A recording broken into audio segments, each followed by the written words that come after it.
What is up, the world of the living? My name is ZloyXP, and guys, sometimes survival YouTube servers can be a bit of a death trap. You see yourself surrounded in the world with such a beautiful, amazing people who build these amazing, great things, and you think to yourself that you have some expectations to fill.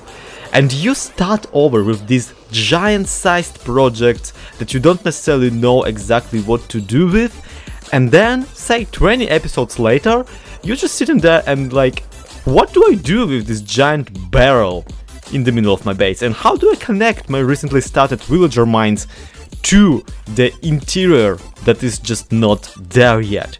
Well, friends, today we're gonna plan out exactly that interior and figure out what we're gonna do with it. Welcome back to Hermitcraft. It's not gonna do it. Alright, welcome back to Full Stack. Didn't do it then. Alright, let's try the real one. Welcome back to...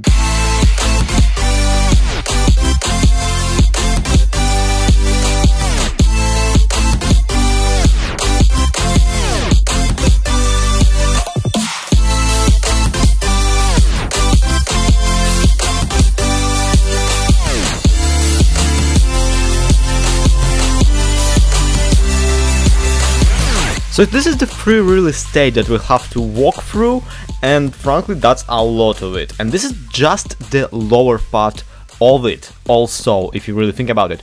The bit about this base is that I kinda made the official entrance into it up here. So basically every single thing that people usually have as a public area for people to visit and, you know, to kind of be amazed at, will have to be up here on top of the castle. Meanwhile, the lower barrel, the center barrel of it, basically is just for myself and my servants, by who I mean, of course, the undead and also the cultists, who, yeah, we'll be talking about a lot actually a tiny bit later. So, just looking at it and thinking, what ideas do people usually use for their castles, especially the evil ones? Well, since we're role-playing as an evil one, how about a dungeon to hold my prisoners in?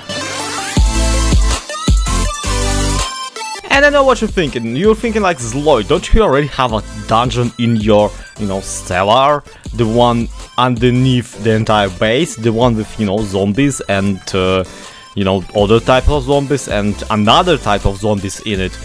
And you would be right, yes, this is in fact a dungeon, except it's not a dungeon because it does not have like people I trapped and am refusing to go. It's actually an exhibit. That's right, this is a museum. This is purely educational. No, the dungeon I'm talking about is more amongst these lines with, you know, actual torture hooks, and perhaps maybe if I can create some sort of a guillotine, that would be also friggin' amazing. Yeah, also maybe having some random villagers I don't need, and also monsters kind of trapped for whatever crimes they committed would be fun. Although one way of doing it in like a survival world was actually to not even light up the areas inside of the chamber and just let the monsters spawn in there. So every time you come down there, you kind of see a new monster in the chamber. That would be kind of hilarious. Other than that, again, I know there's plenty of ideas for dungeons like that on the interwebs. I just got to research it a tiny bit better because right now I have I'm winging it, to be completely honest. I actually didn't do any crimes. Hope they'll figure that out and let me out of here. Yeah, guy, I wouldn't count on that too much. So that settles it for, I mean, this bit of the lowest level. Maybe that will help us kind of occupy 1, 2, 3, 4, 5 blocks tops, because then you will have the ceiling of the dungeon, and you don't really build dungeons with high ceilings is the thing. Usually, like, you would even maybe go one lower here just to create an atmosphere of claustrophobia and basically having it be even more uncomfortable for everybody involved.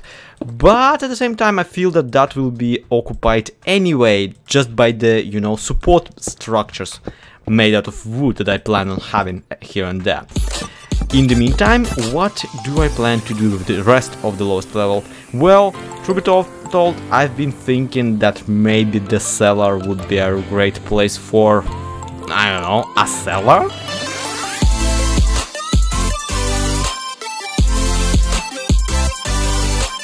Yeah, that's right, I plan on actually having a designated drinking area. Well, rather an area for my good old potion brewer that I still need to move from the down there, from my, you know, the grave basement to this actual basement. That's gonna be one redstone marble I'm not looking forward to rebuilding, which is why it's still down there. I actually had quite a headache building it to begin with, and if you were on that stream, well, congratulations, you know exactly what I'm talking about. Now, as for the rest of this level, I actually don't plan to do anything with it, just yet, that is. You see, this gap here and this gap here and those gaps there don't necessarily need to be filled in just yet. I don't want to go and kind of preoccupy all of the territory without having built the actual buildings inside, the actual rooms inside. Now, this area still might get occupied by a, not a ladder, a stairway on the higher levels, and there is a lot of good reasons why I would want to do that with my areas, but these gaps down here actually are planned for something entirely different, and that is, believe it or not, redstone. Yeah, the reason I want to have a lot of free area for redstone is because I want my base, and I don't know, like, if you remember me stating it already, but I want my base to be basically riddled with secret passages. And on top of that, I also want to constantly have in every room at least one bit, one or two bits where I have some security baby zombies trapped in the walls, behind walls that I can remove using pistons. That way, if I'm being attacked, if I'm being chased around the base, I can significantly slow down my pursuers by pulling a security level, unleashing a ton of, well, not a ton, but, you know, several baby zombies from secret areas all across the walls, while myself obviously retreating into a secret passage somewhere into a different room. That would be perfect, and I would absolutely love it. But sadly, that would also require a lot of prep work and kind of a lot of grinding, mind you. But truth be told, I already have an idea on how to make an infinite amount of baby zombies, so we'll just let that sip for a bit. Now, as for a higher level, the one on top of the dungeon and on top of the wine cellar, I already have a couple ideas. One of them is...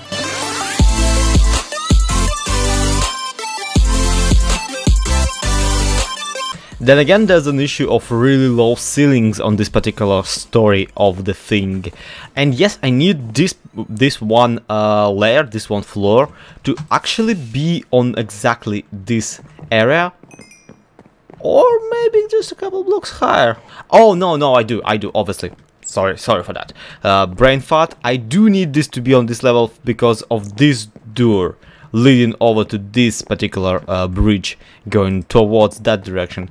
We'll actually have to do something with this bridge itself later on in the series. Another thing is that this area and the way the floor already is kind of designed here fits way more for the library I want, where the library itself actually serves as a magical circle of some kind, like the one I already have with the Phantom, but much bigger and with actual villagers standing in spots.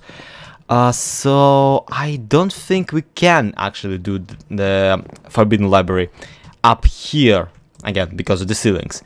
What we can though do is maybe some sort of a farm for the nether wart, and maybe even a mess hall in here, because I mean, come on, guys gotta eat. It's good that nowadays you can even like do this silly trick with item frames, where you can pretend that there are like plates and stuff. Quite convenient, ain't it? There you go. And this might be where somebody competent at, you know, Let's Plays and videos and YouTube might kind of go like, hey, Zloy, you bloody moron, why are you showing all of these creative, you know, separate creative world shots of everything you want to build and that kind of stuff? Well, truth be told, this is basically proof of concept right here for you. This particular world, this particular little structure here, after I at the very least like cover up this one with a roof and sketch out the actual library on top of it, will basically serve as my color palette, a block palette for the actual build on the server. And yes, the actual build of the server will be like way bigger, obviously. But at the same time, some of the ideas I want to implement are already illustrated in here.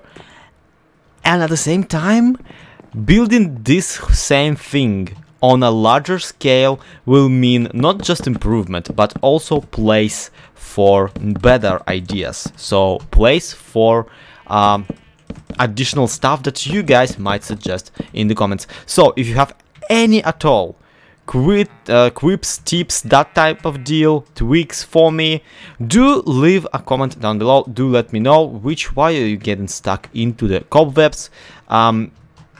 Villager friend, why are you getting stuck in the literal, you know, gutter? Seriously, man.